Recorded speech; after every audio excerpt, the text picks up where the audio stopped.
Well, Kavya and Rani, I'm extremely sorry. Um, I because I had got delayed in that lecture at the HRD center, I forgot to record it, and the principal says that if you don't record it, there's no proof that you have taken the class. So he said, take a class briefly again and put a proper link. I, anyway. Just let me go through those things. And I was uh, basically Dharma, I told you, doesn't have a proper translation in the English language, and it is something which tells you that in English, people say it is justice, some people say it is law, some people say it is jurisprudence. Various things are said about Dharma. The versatility of the concept of Dharma is not captured by the English language. That is the basic problem. Now, if you look at Dharma, the thing that you have to understand is that it can be defined as being righteous or doing the right thing. So it is in that particular context that we talk about dharma, and the righteousness is something which is not given as do's and don'ts. For example, if you take Christianity and Judaism, you have the 10 commandments. Okay, thou shalt not do this, thou shalt do this. Okay, there are these commandments. In Dharma, there are no commandments. In Dharma, it is entirely left to an individual to be able to judge what is the right thing to do. Right? What is the right thing to do? Which means that the individual basically has autonomy. He has autonomy does not mean that he will always do the right thing. It is quite possible that the individual may also do the wrong thing, in which case he is doing something which is in the nature of dharma. And I told you, linked with the concept of dharma is the concept of karma. Okay, karma is that which basically determines what kind of a life you have got. And since Sanatana Dharma and ancient Indian civilization, they believed in the theory of transmigration of the soul, which means that the soul passes through various different uh, life forms, and if you have become a human being, that is the highest form. The cow is the one that is below it, and the human being can, if he lives a properly dharmic life, and if he has good karma and not bad karma, then he can break the cycle of life and death and attain nirvana. Nirvana is becoming one with the Brahman, which is the universe. Okay, so if you attain nirvana, it essentially means that you are not going to be born again. Okay, you are not going to be born again. So the cycle of life and death is determined by dharma. Okay, your karma is determined by how dharmic or how adharmic you have lived your life. So if you look at this, then the central concept of the individual autonomy that I have talked about is expressed only again in the Sanskrit word vichakshana. Okay, vichakshana is also combined together with uh, karma. Okay, sorry, with jnana. Okay, vichakshana is combined with jnana. So those people who have vichakshana are the ones who know what is the right thing to do and what is not the right thing to do. Okay, and these people become enlightened people, and these enlightened people are the ones who are capable of breaking the cycle of life and death. Those who do not have vichakshana jnana, or those who do not have adequate vichakshana jnana, these are people who will basically uh, continue to go through this cycle of life and death. Now, dharma manifests itself in many forms. I have put 5 forms here, which are the most important ones, but these are not the only 5 forms. There are several forms in which nothing that you do escapes dharma. Everything that you do has to be according to dharma, and it also is linked to the individual's karma. The Chinese yin and yang, the balance, that is also what dharma is. Now, if you look at this Varna dharma, please remember that in the early Vedic period, there was no caste system. Caste is a Portuguese word. It is not even an English word, C-A-S-T-E. And it only means a closed group of people, which means the membership to a caste group is not open to all, right? But Varna is not that. Varna is an open system. In fact, there are 2 interpretations of Varna. One interpretation of Varna is that it is hues of the same color. Okay, you can have blue, but blue is not just blue always in the same way. You can have a copper sulfate blue, you can have a cobalt blue, you can have a sky blue, you can have a dark blue. There are different shades of the same color. That is one thing of the Varna. Okay, and the other thing that people talk about is that Varna is also Varnana. Varnana is description of people's capabilities. Now, once Varna is decided by birth, people's capability to do things is decided by birth, not by parentage, but by the horoscope.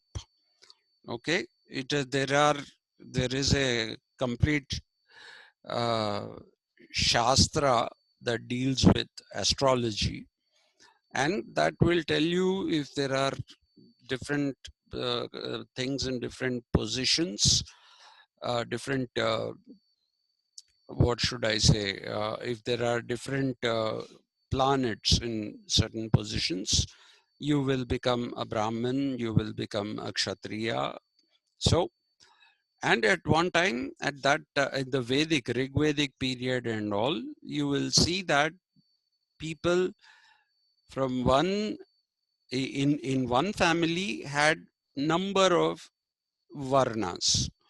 So, Varna Dharma is the individual again following a righteous life, doing what he is supposed to do, which is decided by the astrological chart or the horoscope or what is called the Janma Kundali.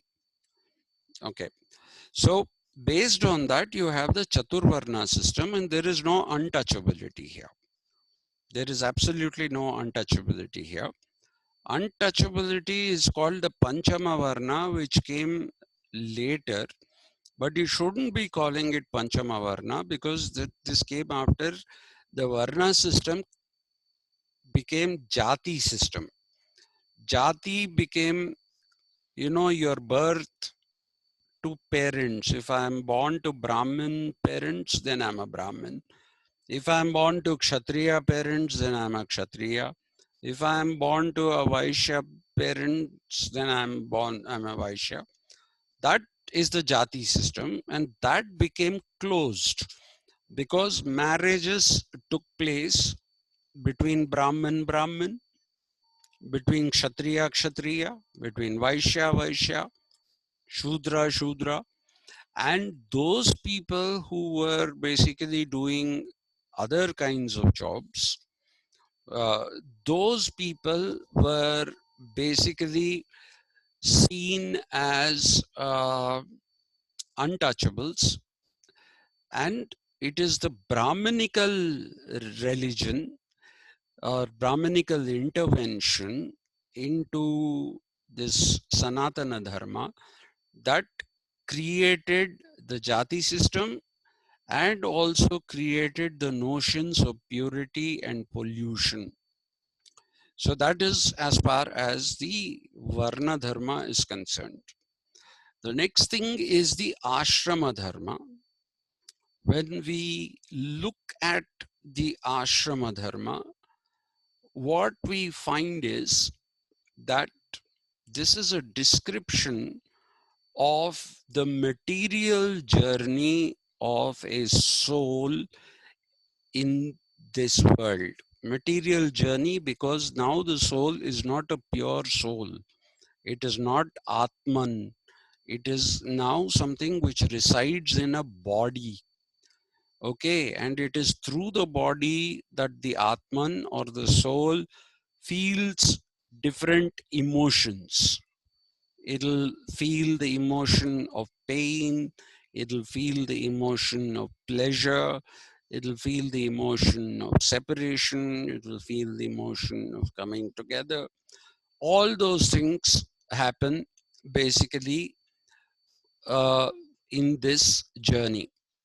And this ashrama dharma, first and foremost, till about the age of 7, 8 years, you are brought up by your parents, and then you have to undergo upanayana, which is the thread ceremony. And thread ceremony is your initiation into the brahmacharya.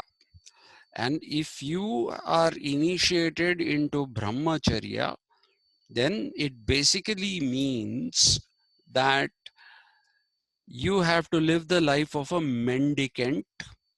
A mendicant is somebody who has to beg for alms from other people. So you have this bhavati bhikshan dehi if you ask from a lady. If you ask from a male, then it will be bhavan bhikshan dhadatu. Okay, so it is that which is the starting of the life of an individual, really. So from brahmacharya, where you live like a mendicant and a life of austerity and abstinence, From there you go into the next ashrama, which is the Grihastha ashrama. The Grihastha ashrama is something which should be understood as family life. Okay, this is where your world is really materialistic. Your concerns are completely materialistic or mainly materialistic. Spiritualism is very little. So, as a grihasti, you have a responsibility towards your spouse, you have a responsibility towards your offspring, and you have a responsibility to your parents. So this is the grihastha the second stage. And while you're in this, you are a grihasti.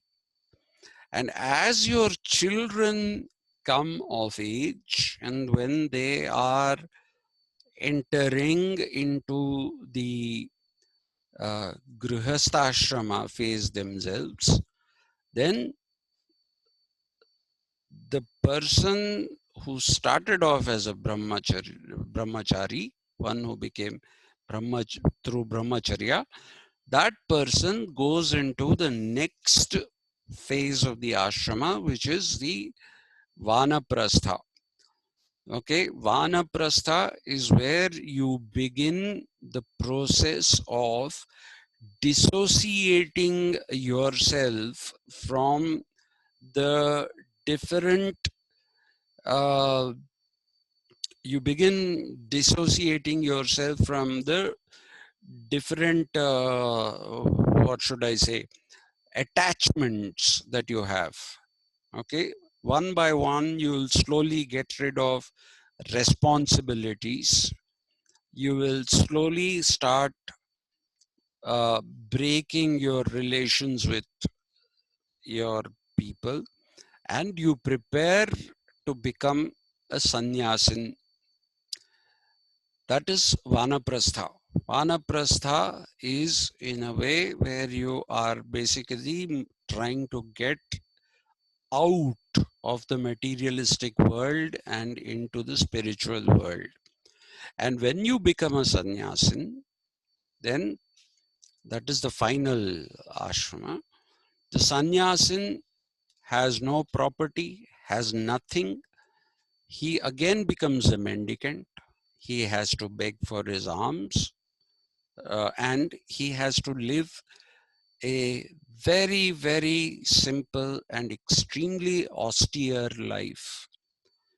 And that will determine your karma. Now, Sanatana Dharma says that you cannot directly become a sannyasin.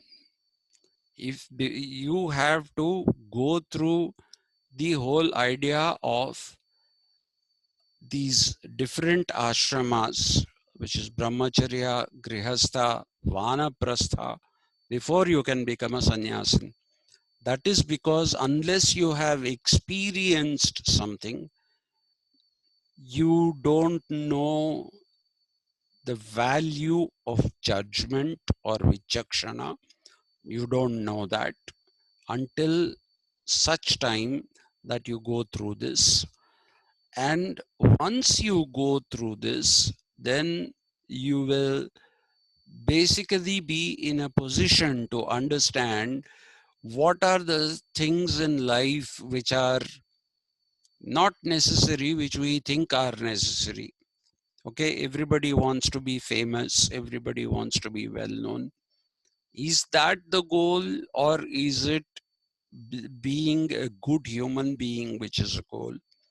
Those kind of things you will not be able to judge unless and until you have been through the ashrama dharma.